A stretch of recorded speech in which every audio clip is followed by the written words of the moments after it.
itu harus jadi kaya sekarang. Tapi mungkin gue ngomong seperti ini, banyak yang kayak, "Oh, gue nggak punya motivasi untuk jadi kaya." Lu nggak paham, lu nggak punya waktu, ya, dan lu harus jadinya sekarang, sekarang juga. Lu kalau sebagai laki-laki, ya, di dalam hidup lu tidak mencoba untuk menjadi manusia, seorang manusia yang kaya, gue itu nggak paham buat apa ada lu hidup di dunia ini. Gue juga nggak paham apa yang lu pakai ya, waktu dalam hidup lu, dalam 24 jam itu, lu ngapain kalau lu tidak ada ambisi, lu tidak mau menjadi manusia yang kaya. Kalau lu adalah seorang laki-laki ya, dan lu tidak mau masuk ke dalam lingkaran pemenang, karena gua kasih tahu, pemenang di negara ini itu nggak banyak jumlahnya. Kalau lu nggak mau berjuang untuk bisa masuk ke lingkaran-lingkaran pemenang ini, ya gua udah nggak tahu ya hidup lu buat diapain lagi. Lu harus ya mau untuk dedikasin setiap detik dari waktu lu untuk menjadi seorang pemenang.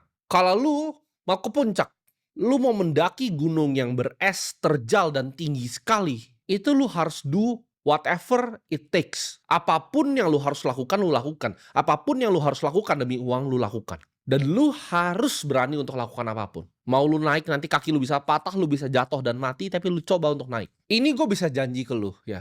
Naik ke puncak, karena gue sudah berada di puncak, itu sulit sekali, terjal sekali, dan lu akan lihat banyak yang jatuh di kiri kanan lu, dan lu mungkin akan jatuh, kaki lu mungkin atau tangan lu yang patah. Tapi gue di sini untuk kasih tahu lu, ya semua perjuangan lu untuk naik gunung tersebut itu akan worth it di ujungnya. Gue sadar ya di saat gue umur 15 tahun, ya gue harus lanjut bayar sekolah gue sendiri, gue harus bayarin nyokap gue makan, gue harus bayarin tempat tinggalnya nyokap gue, karena dia kasihan, dia bikin-bikin lempar. Di situ gue sadar gitu, di umur 15 tahun hidup gue sadar gue harus jadi orang yang kaya. Gue akan do whatever it takes untuk bisa kasih nyokap gue makan, untuk bisa sekolahin adek gue, untuk bisa bantu bayarin kuliah cici gue.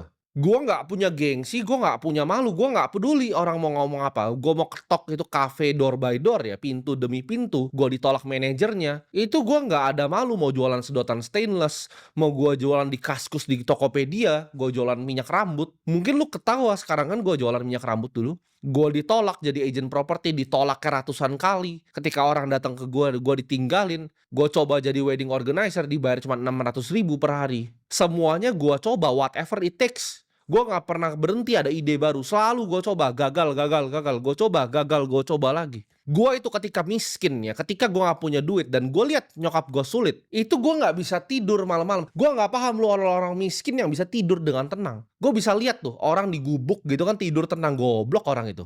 Lu minta bansos-bansos bisa tidur tenang, lu goblok lu. Gue itu kalau miskin ya, gue anxiety malam-malam itu gue nggak bisa tidur. Gue cuma pikir gimana cara gue jadi kaya. Gue Google terus how to get rich, how to get rich, how